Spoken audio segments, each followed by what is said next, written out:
thanks everyone for joining our event, Pitch Deck 101. So putting your pitch deck together can be a harrowing task for most startup founders. Condensing the story, vision, and potential of your startup in a handful of slides is tricky, and investors see hundreds or even thousands of pitch decks every year. Fortunately, we've got some fantastic speakers joining us today. We have Solve CEO Amit, Seed Legal's Head of Asia Pacific, Xiang, and Accelerasia's CEO Yuri.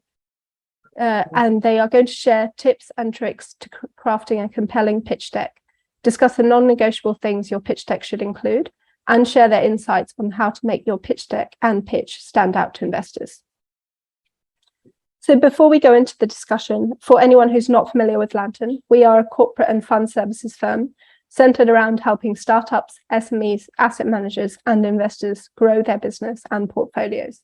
So we achieve this by offering an unparalleled user experience through tech and our expertise. Anyway, that's enough about Lanturn. But before moving on to this discussion, I'm going to quickly ask the speakers to introduce themselves and tell us a little bit about their background. So if Amit, you'd like to go first. Yeah, hi, thanks for having me on the platform, Francesca. It's a pleasure being here. I lead Solve. Solve is we're building a global platform to improve the livelihoods of MSMEs in India and in other emerging markets in Africa and Southeast Asia.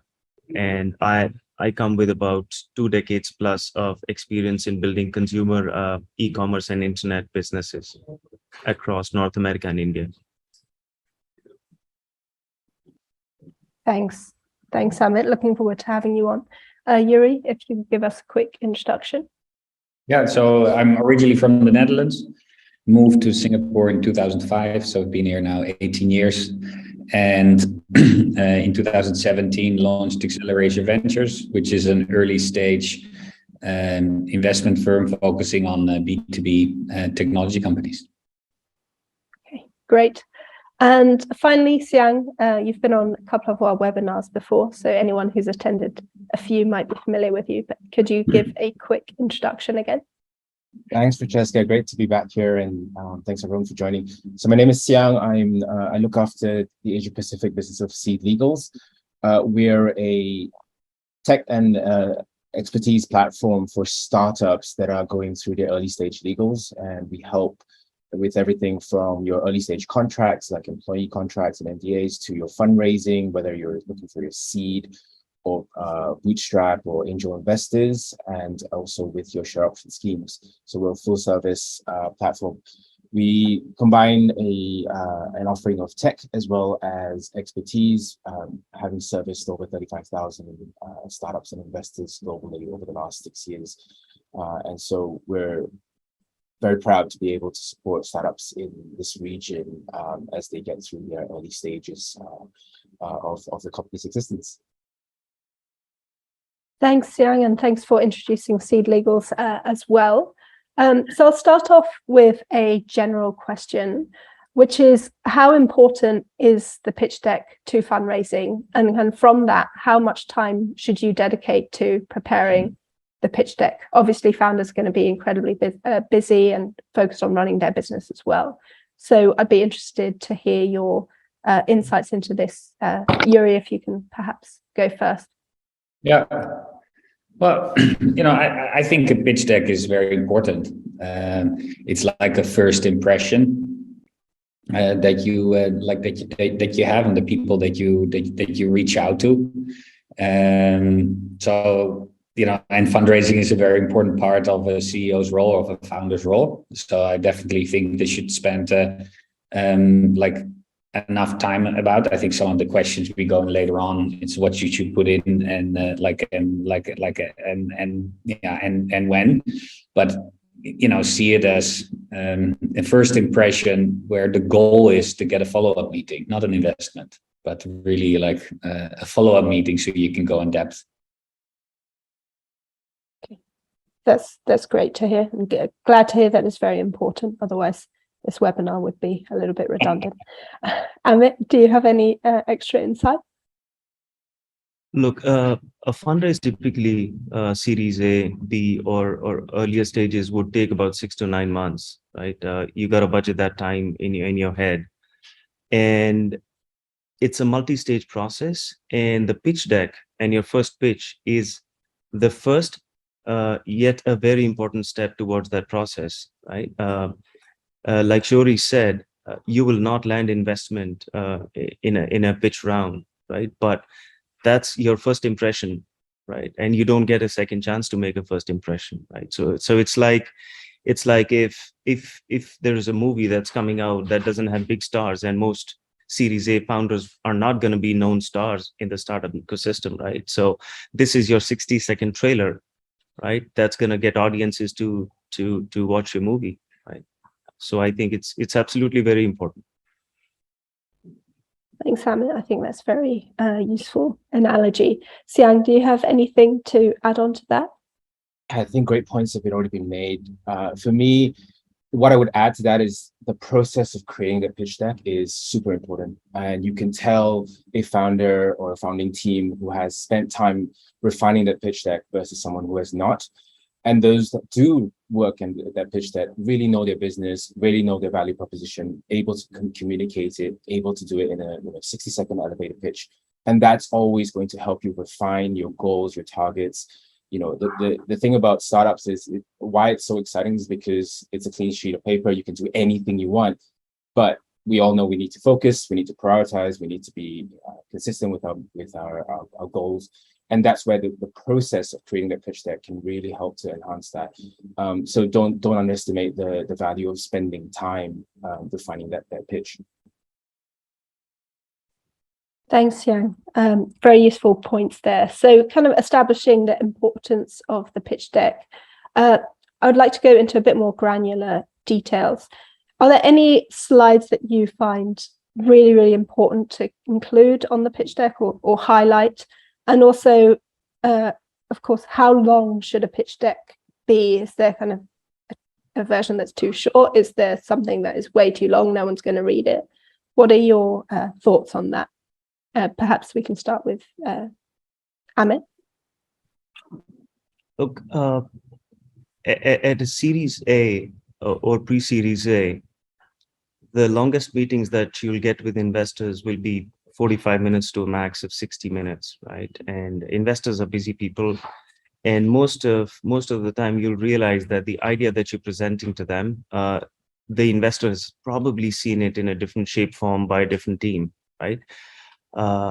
So it's important to not extend your pitch beyond 20-25 minutes of that 1 hour, so that you're able to keep about 30 to 40 minutes for level 2-3 questions that were not covered in the pitch deck. So, right. So that's just important to respect their time and your own time. So you're able to get the max out of that 1 hour.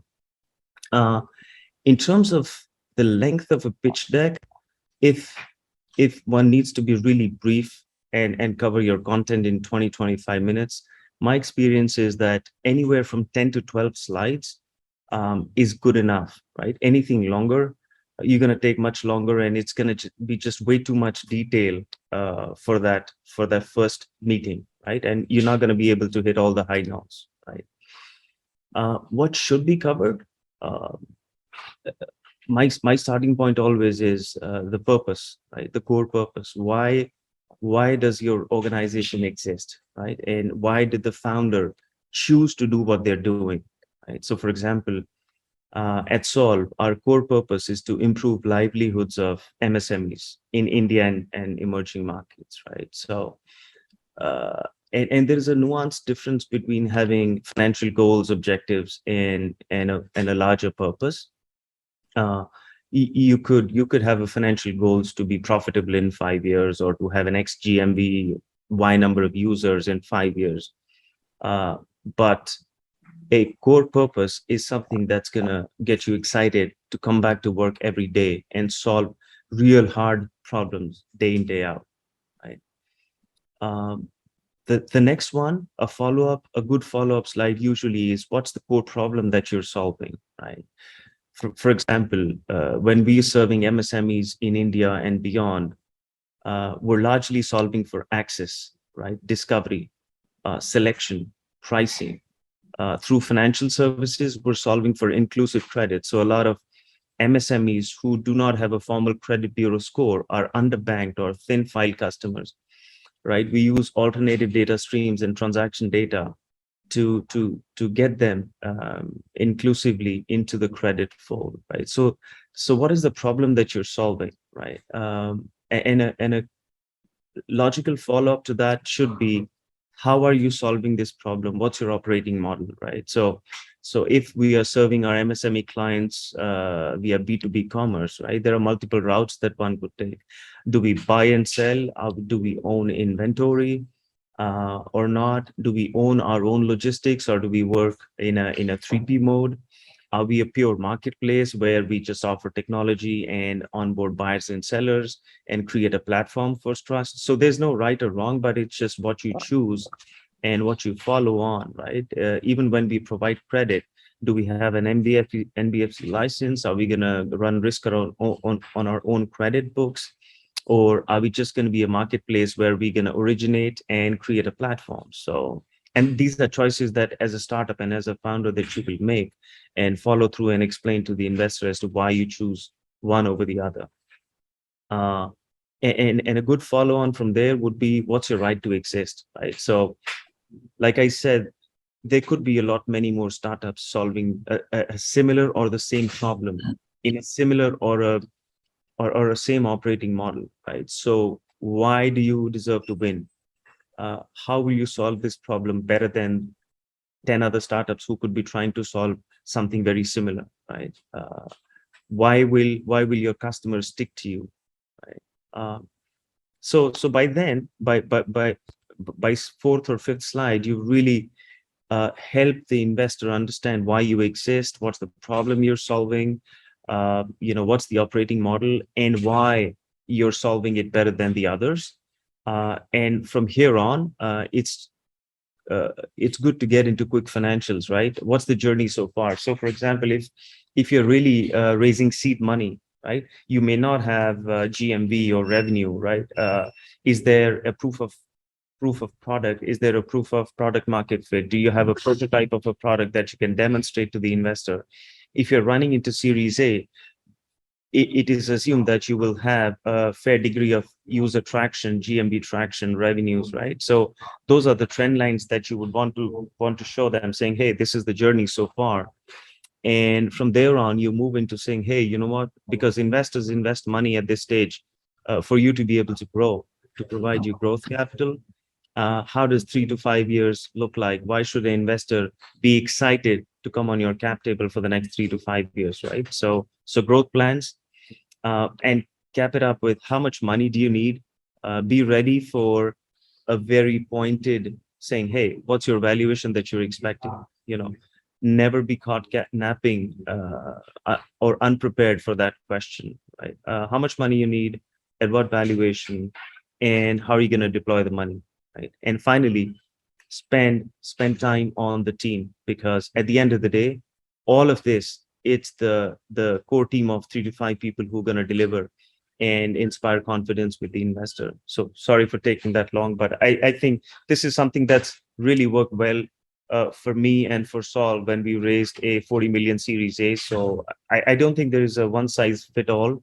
I don't think there is a prescription, but by and large, these are the high notes that are important to be hit in the pitch deck. Yeah, thanks. Thanks, Amit. That was really, really fantastic advice and so much packed in there. I'm sure that's going to be really helpful to a lot of our attendees. And thanks for kind of putting it in context of Solve's pitch deck. Really helped bring across your points. Xiang, is there anything you would like to add on to Amit's points? I think those were some really great starting points, and it covers all the fundamentals. One statistic that I read in sort of preparing for this is the average, if you're going to send your pitch deck to someone to read, the average time spent reading a pitch deck, provided they even open the link, is about 3.5 minutes. So in that 3.5 minutes, you really need to capture the attention, make sure you're covering all of these core fundamentals that Amit really clearly articulated. Make sure that it jumps out to the reader, and whatever message you're sharing on each of these slides, it's immediately digestible. The reader is going to expect to see all of the things that Amit mentioned. So if you're missing a slide on that, then that's also going to be quite obvious. For me, the slides that often not well articulated is the one around what problem are you actually solving. A lot of startups tend to focus on the technology that they're bringing or the very cool thing that they're trying to achieve, but forgetting that at the end of the day, this is a business and you'll need to find a problem that customers actually want to pay you for to solve the pain point that they're struggling with. So articulating that's really important. First, at Seed Legals, we also spend a lot of time with founders on the bit around the investment. So, what Amit said, the three core things: how much are you raising, what's your valuation, and how much equity are you offering? My tips there would be, if you're a founder, then be clear whether you're talking about pre-money or post-money. We would recommend talking about pre-money valuations. This talk isn't really about that, but the point is just make sure you're clear on exactly what you're asking for, and be able to talk about the numbers sitting behind it, and then how you're going to spend the money. I think I've also seen decks where people will say, "Oh, we're going to spend the money. We're raising 250,000, and we're going to spend it on hiring this team, and we're going to spend it on marketing and ads and etc." And you sort of sit back thinking, that's not a lot of money you're raising, and are you really going to burn through all of that cash doing all of these things? Instead, what's better is if you focus exactly how you're going to spend it, and do things in stages, prioritize, and explain to the investor, well, we're going to use this money for this part of the early stage growth, and then when we hit this point, maybe we'll raise some more, or we hit revenue targets, and that will help us self-sustain. So don't be over ambitious, because you're, like Amit said, the investor will have seen dozens of these pitch decks, if not hundreds, and will call you out if you're not sharp enough about what you're presenting. Thanks, Yang, for adding on to Amit's points there. Yuri, is there anything else you'd like to kind of finally add on? No, I think, like both speakers have been very detailed on what a good pitch deck like should have. I'm surprised that I often see a lot of pitch decks, especially with new founders, when there's no ask in there. Right, so they actually don't. Maybe they do a pitch deck and they don't ask what they're actually looking for. Yeah, it always surprises me. And when I, like when I meet the business, just ask. That's why they're there. The investors need entrepreneurs, otherwise they cannot spend their money. They cannot invest. So you want to know. So don't be don't be shy. Yeah, I agree with Xiang that he says a lot of pitch decks go very in depth, sometimes in technology. It's not necessary, like the problem that you solve, how you solve it. If investors are interested, later on they'll do a technical DD and they'll get other people, not the people in the room, to do that. So and maybe also, and it depends where you're at. Are you at a pitch session where you get 10 minutes or 5 minutes? Are you at the first meeting where you have 20 minutes? Or are you sending a quick one-pager because you want a meeting? So sometimes actually the email that you send with it is almost as important for people to start clicking your deck. So maybe that goes more into the next question, but it's very important to change your approach. And the other one is practice it, right? Practice it to people that are outside of your organization who do not understand what you're doing. Find a friend who's a writer, find a friend who's in marketing, find a friend who's in communication, find a friend who's done, and show it to them and get feedback, because your pitch deck will get better over time. Thanks for that, Yuri, and thanks for adding that some more practical advice there. I think our participants would find that useful. So I think most of our participants would be in the early stages of fundraising, but I wanted to ask, are there any main differences between pitch decks across different rounds? So, for example, between the seed round and Series A. Xiang, would you like to start with this question? Sure, I can give it a stab, but I'm actually quite curious to hear what the other two have to say. For me, it's about the fact that you haven't yet established real traction. So or you haven't established significant traction, and that's why you're looking for your seed round, as opposed to much larger sums of capital in the Series A. So you'll need to do a lot more projections. You'll need to show signs of early revenue, or early signs of adopters. You might not even get paying customers at the seed round, but you need to show that they're actually interested, adopting your solution, that there are pilots, that they're committing to, that there's usage.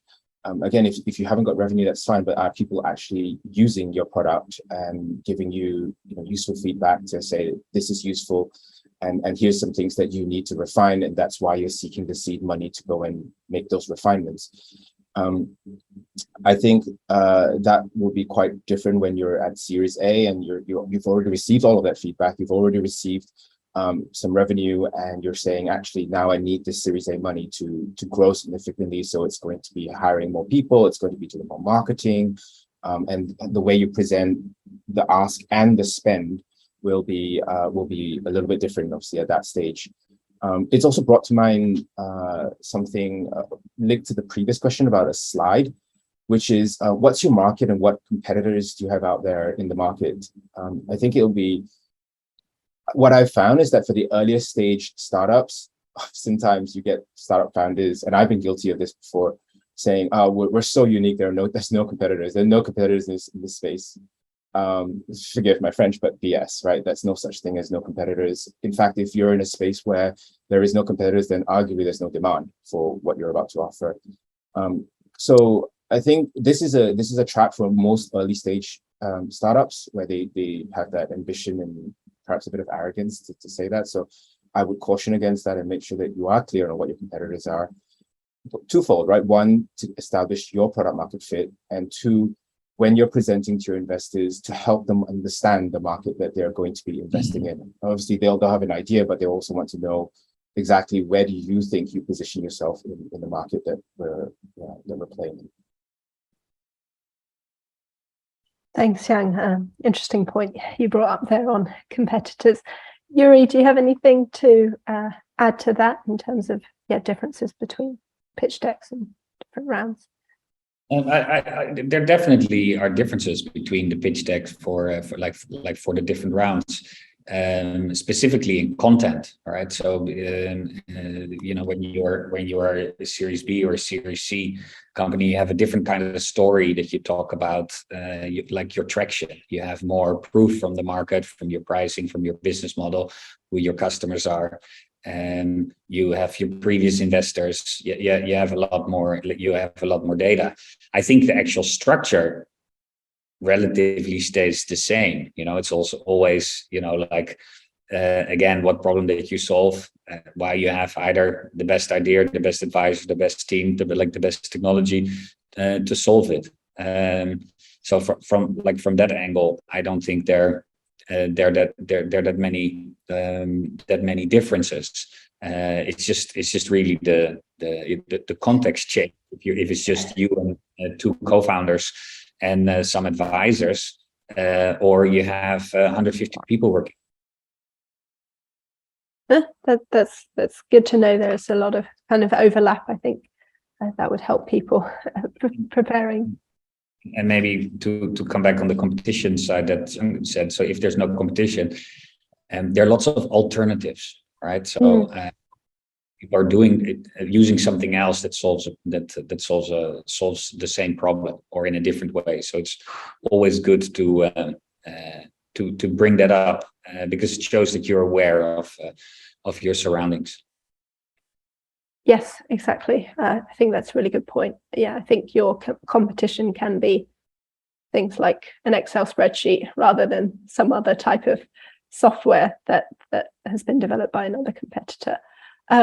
So Amit, you must have personal experience with raising your seed round and Series A. So could you shed some feedback on the differences between pitch decks? Yeah, I think there are three key variables around which change happens.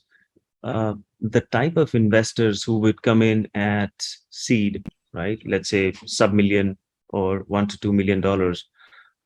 And when we raised our Series A, which is about 40 million, and now we're probably going to get on the road to raise Series B in the range of about 130 million. At each stage, the type of investor changes significantly, right? With the size of the fund required. And with each subsequent stage, the maturity of the investors and their expectations of maturity of the business keeps evolving, right? So at the early stages, a seed stage, even if you don't have a full product done, some investors may give you money, even if you're able to show prototype, right? So that's okay, right? But by Series A, when you're raising your Series A, your company, like our company, demonstrated real serious traction, right? Almost like from Jan to December, we grew by about 10x, right, in a span of 12 months, right? So that's the kind of traction of and a proven track record that got us Series A of 40 million, right? Now, this is real life for us. Series A to Series B, our prep, our money, we got in our Series A in July, and we already are prepping up for Series B, which we will open the round in January of 23. So it's going to take almost 3 to 4 months for us to just prep for 130 million round, right?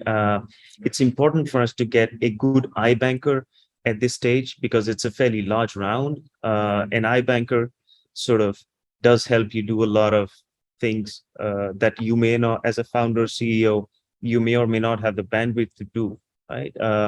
Now, in terms of maturity of metrics, especially aggravated by the economic environment, right, where interest rates are rising, inflation is at all-time high.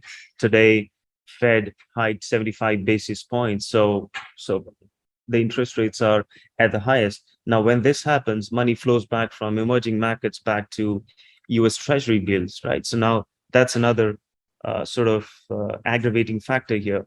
So a switch for us from Series A to B is that our revenue metrics have to mature a lot more from Series A to B, right? There has to be clear demonstration of, let's say there are 5 different parts of the business, and there are 3 that are making much higher revenue rates than the other 2. To demonstrate that, hey, you know what, from Series A until the last 6 months, these 3 businesses are growing at a much faster clip.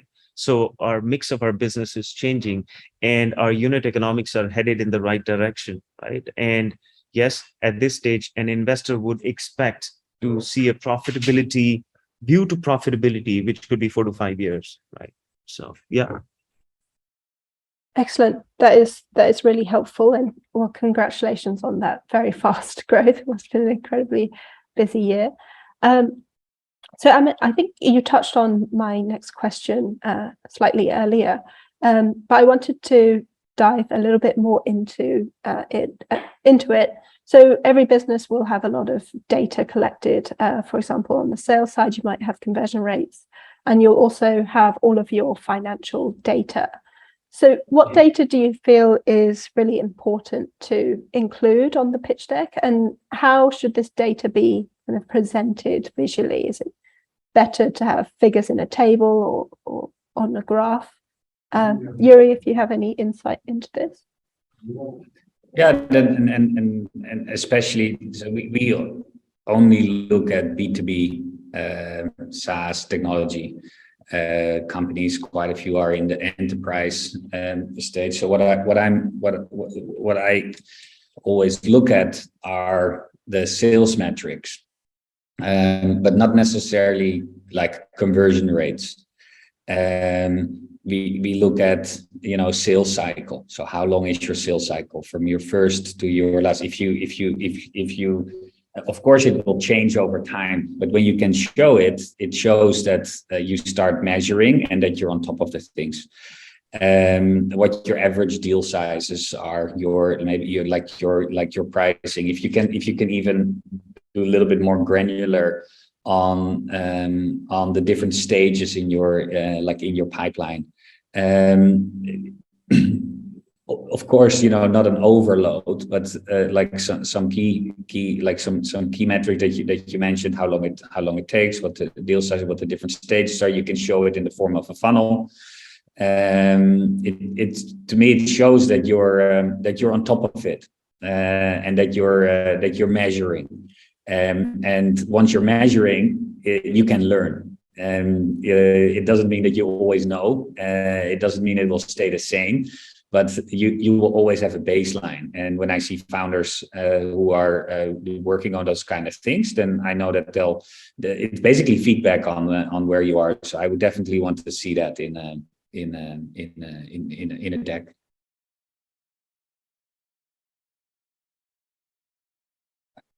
I can't hear you. Oh, sorry.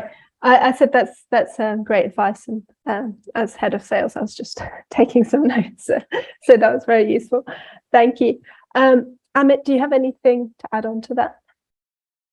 Look, I think I just segregate them to input and output metrics, and one of the most important input metrics that investors would like to look at early stages is any qualitative and quantitative data around customers, right?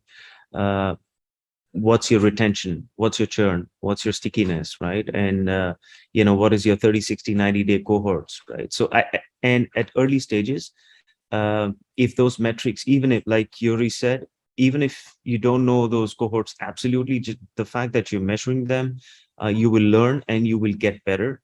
It demonstrates to the investor a good feel for product market fit at early stages, right? And this then dovetails into your growth metrics, which could be, a track record of how the users have grown, transactions, GMV, revenue, right? A follow-on with anything that you can demonstrate to them on profitability/unit economics, saying, look, hey, our margins have moved in these categories or these businesses. If you are an inventory model, what's your cost of goods, services, fulfillment, so your contribution margin 1, 2, or your cost of sales, which is your cost of promotions and cost of customer acquisition. So I think these are important, really important financial metrics. And finally, what's your monthly burn rate is something that the investors would really want to know. That's great. That's great to have all those metrics. And I think that's very useful practical advice that we can send across to any of the attendees. Xiang, do you have anything else to add on to that? Yeah, so when I moved into this role, I was previously in my former life a lawyer, practicing for over a decade. And when I moved into this role, I sort of became, it was a baptism of fire getting into this world of data and really understanding it and really trying to measure. And it's super important, right? We're here, we're fairly new in Asia. We're about a year old now, and being able to decide what data to capture and then measure it and then learn from it was super important.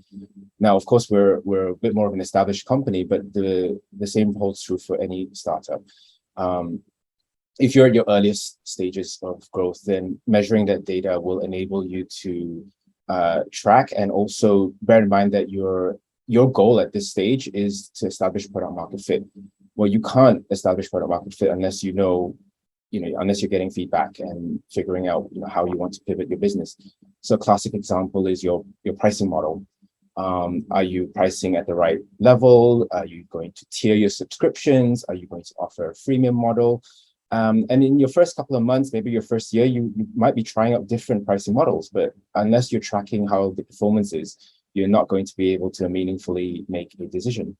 And your investors will want to see that as well, because they'll say, well, what have you been doing for the last 12 months? And you'll say, well, I've been trying out different pricing models. And they'll say, well, okay, well, why did you pick this?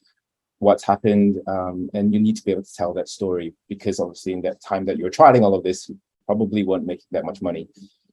So it's part of that storytelling, and then the same holds true as you're going into your larger stage rounds. Of course, that data is going to be really important. You also asked a question about presentation. Personally, I think for the deck, make it clear. You don't need to show that much of your inner workings on the deck itself. But if you've done your homework, then you'll have all the data, all the spreadsheets and workings sitting behind all of that, and you'll be able to bring that up if the investor asks, or you need to kind of deep dive a little bit more. So I wouldn't overload that information on the deck itself, but just make sure you're clear about what data you're presenting and what message you're trying to drive at when you put that on the slide. Thanks, Yang, for adding on to that.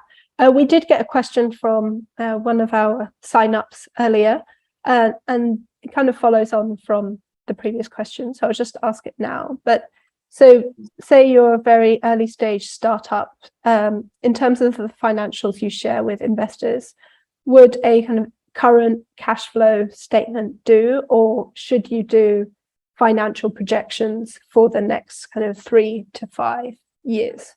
I'll just put that to kind of anyone who wants to answer. Well, I can give a quick, a quick one on that. I actually think you should do, well, you should do both. Always put in a projection, a cash flow. You should prepare it. You know, when you have a follow-on conversation or there's a little bit more deep dive. What I see very often with new founders is that when I ask what the revenue is, and they think the moment you sign the deal that you also have the money in the bank, and then at the same month in their projections they're already hiring new people. But the world doesn't work like that. You know, once you've received a contract, you need to send out an invoice, and that invoice needs to go to a company. If it's a big company, it may take, I don't know, 30, 60 days. So for me, at least, when I see a cash flow statement, I know that founders are at least thinking about it and the implications of like of that. So I think projections on revenue and where you're going, one, and cash flow, depending on what stage you are in. I think I would always like to know what kind of runway companies have. That's great, thank you. And yes, getting someone to sign a contract is very different from actually getting them to send you money. I think that's something, yeah, most businesses have experienced. Xiang or Amit, is there anything you'd like to add on, or we can move on to that? Just to add on to what Jory said, the money is not in the bank till it's actually in the bank. Signing on the dotted line, you know, there could be a slip between the cup and the lip. So, but I think making a P&L is absolutely a non-negotiable, right? You cannot go to an investor without having a profit and loss statement, right? Right from, you know, your users, cost of customer acquisition, GMV per user, cost of that GMV, fulfillment, all the way down to your fixed cost and your EBITDA. And depending on what stage of business you're at, if you're really pre-series A, then maybe, you know, 1 to 2 years should be okay. But if you're raising a series A or beyond, a 5-year is important, right? And like Jory said, it's important for the investor to know not just this round. What is the founder thinking of? Is it going to take $300 million to get to EBITDA positive? Is it going to get there in 4 years, 5 years, or is there even a glide path to it? Right. So it's not just about this round. I think I agree with that, and I'll just use this as a shameless plug for Seed Legals, which is why we exist, to help you close those investments quicker, execute your contracts faster, as much as half the time, getting from term sheet to close, so that you can bring that money in quicker. But the data is super important, right? These financials. I think you want to be able to show the direction of travel of the business. The burn rate is really important for this. You also want to be indicating to your investors when your next fundraise might be. In Amit's case, they're already starting right away.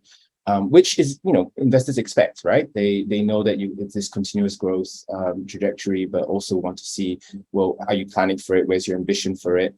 And what direction of travel? I think if most startups will say, I want to have world domination and I want to conquer the whole, the whole region or the whole world. Well, great, but do you have the capital for that? And what's your trajectory, your projections to be able to expand beyond your home country and into the next and into the next region? And until you've sat down and done that math, you just won't realize just how expensive all of that would be. So you having done that will show your investors that you're on top of your game and that you're ultimately going to be a reliable pair of hands for that money that they're going to give you and entrust you with. Thanks, Young. That's really useful.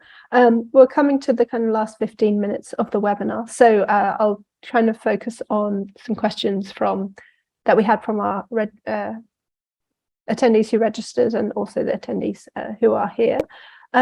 So I think, but before I go into that, I'd like to hear any feedback that you had on maybe previous pitch decks that you got from investors, which maybe you weren't expecting, which could help the audience prepare.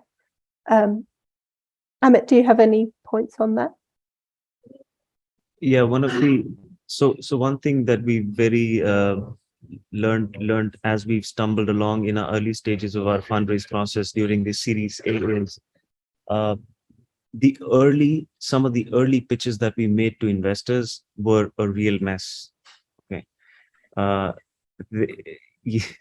Yeah, I mean, if we had a recording of those pitches and we as a team would look at it, we probably wouldn't fund our own selves, right? That's how bad we probably were, right?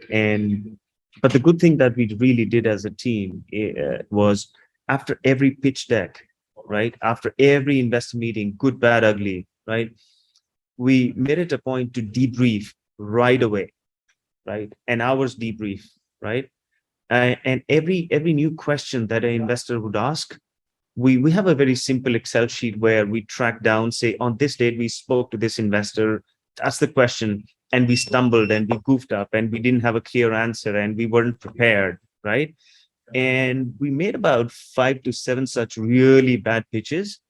And from there on, making a good pitch kind of became much easier. Yeah.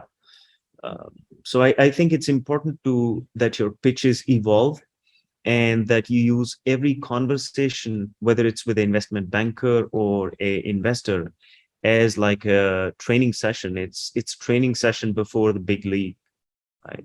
And it's important to go back to the locker room and debrief.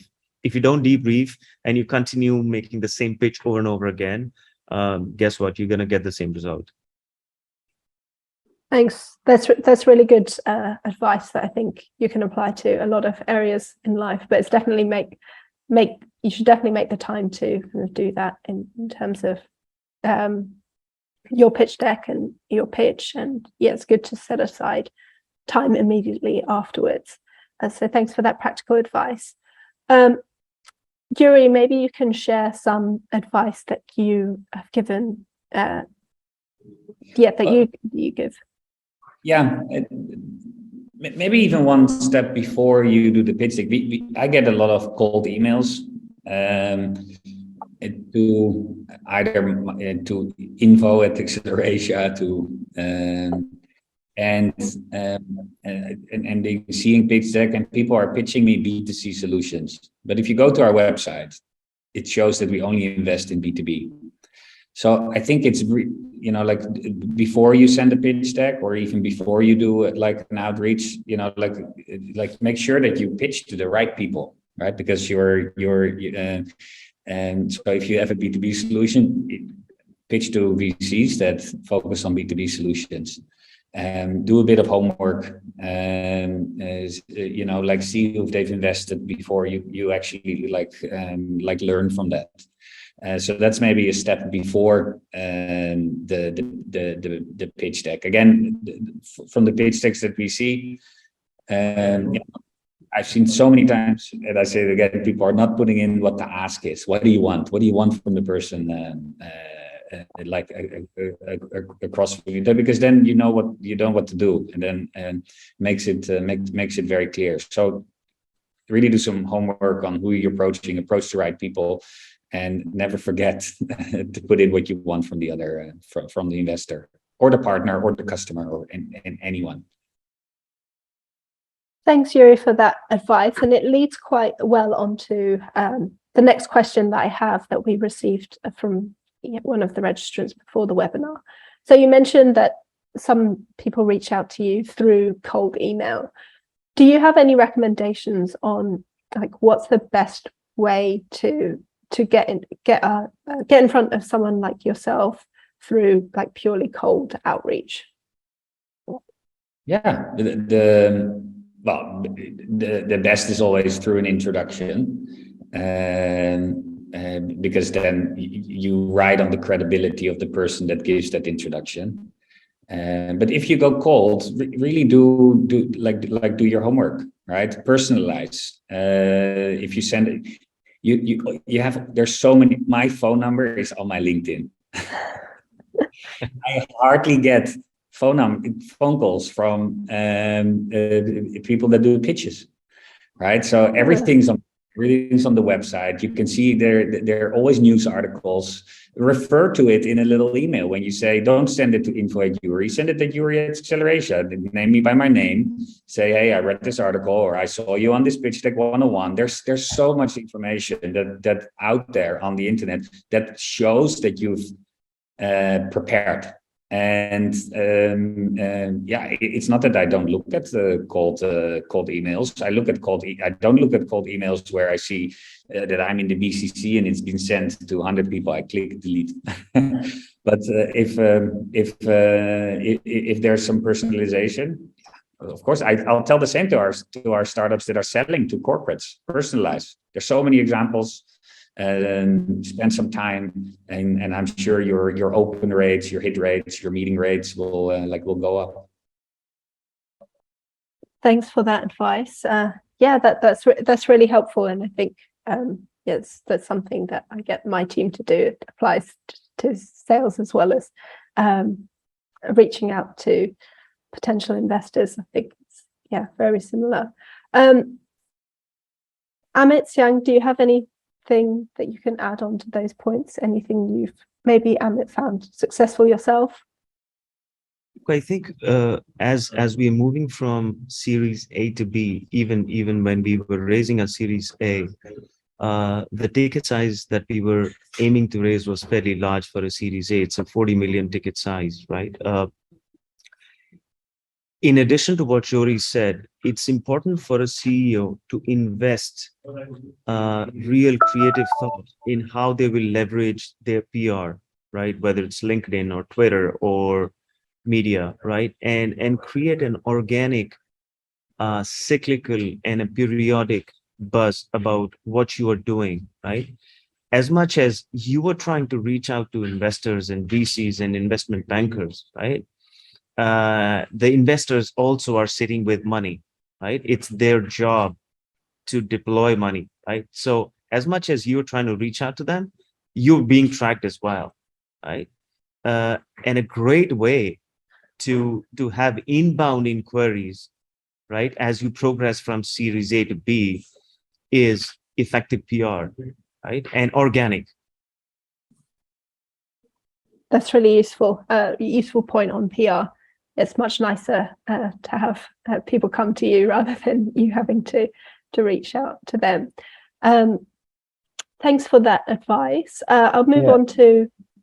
Sorry, Francesca, just to add to that, because I think I made a great point, which is, the purpose of the pitch deck is to facilitate your storytelling. The deck itself doesn't actually do the work. So the individual in the room, the CEO, will need to illustrate to enhance the whole picture for the investors, right? The pitch deck supports that. So prepare, come up with, have all your data to hand to your fingertips, and think about the journey, the story that you're trying to create around why invest in this startup. The second point that I was also going to make about this is, you already talked about cold emails and the first investor outreach. So be clear about the purpose of that pitch deck. Is it to get Yuri to open up that email in the first place? Is it to get a meeting with Yuri? Or are you going to be using it at the meeting and trying to get Yuri to ask for a second and ask for more information? So be clear about the purpose of the pitch deck, which then lends to the fact that you probably have more than one version of that pitch deck. So be prepared to do that. And obviously the messaging has to be consistent, but what you put inside will have to be tailored depending on the purpose of the deck. All right, that's great advice, Xiang.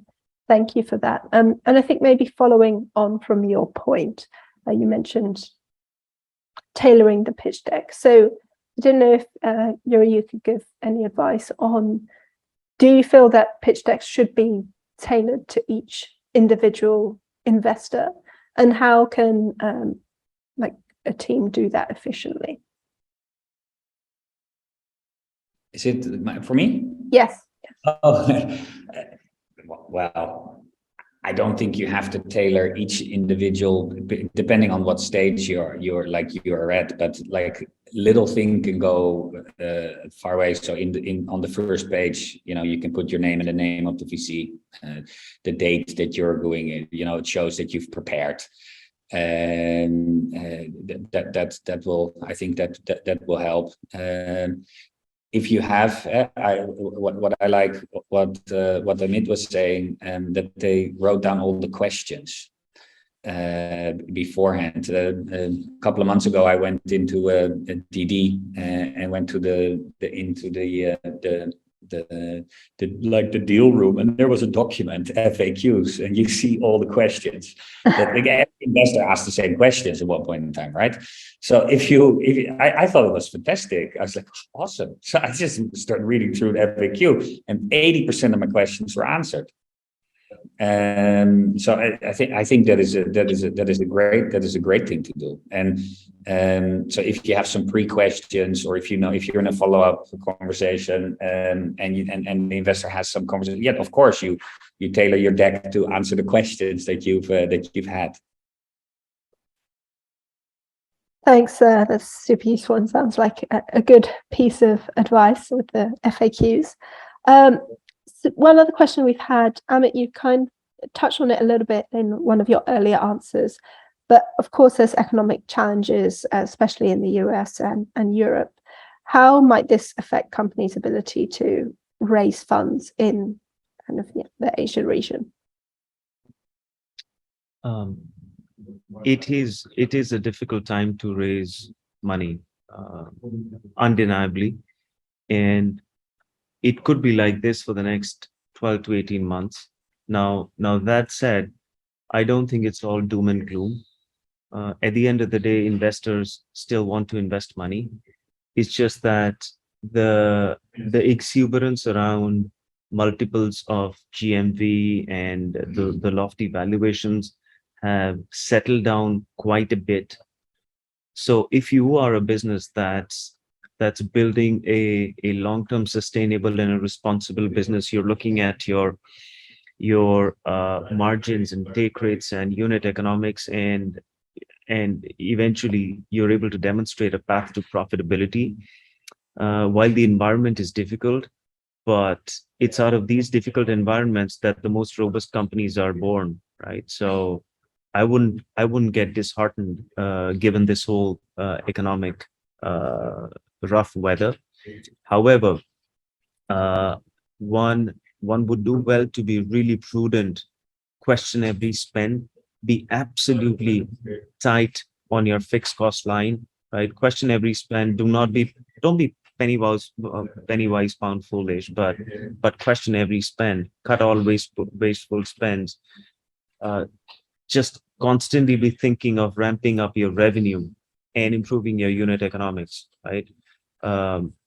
And literally, if you have 12 to 18 months worth of cash, assume that you have none.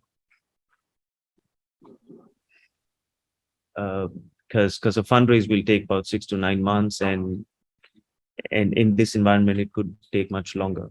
So minimum 12 months is like really zero money in the bank.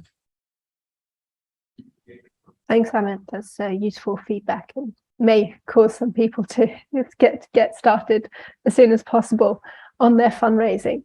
Look, we only have 3 minutes left, so I will ask a question from one of our audience members, which is quite it's an interesting question, and I'll put it to anyone who wants to answer. So the question is, could you please tell me in a few words or few sentences on how to become an efficient and excellent fundraiser in all startup innovation digital and any other projects?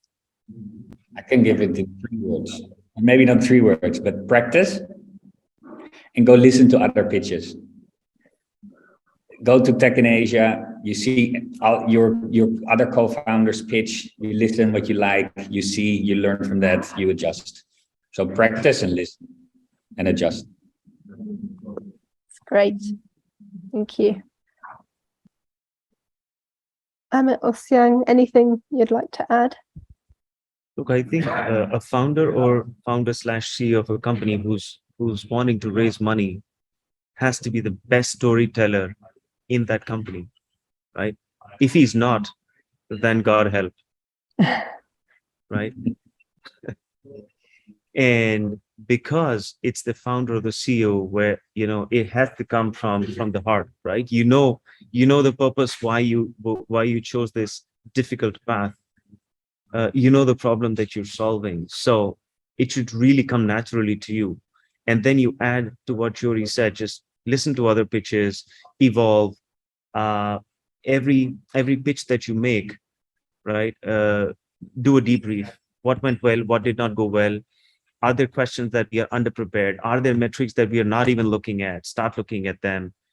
Keep refining the pitch deck with every conversation. If you have a list of 10 investors or 20 investors, I would say go to the bottom of the pile as your first 2-3 pitches, so you can practice.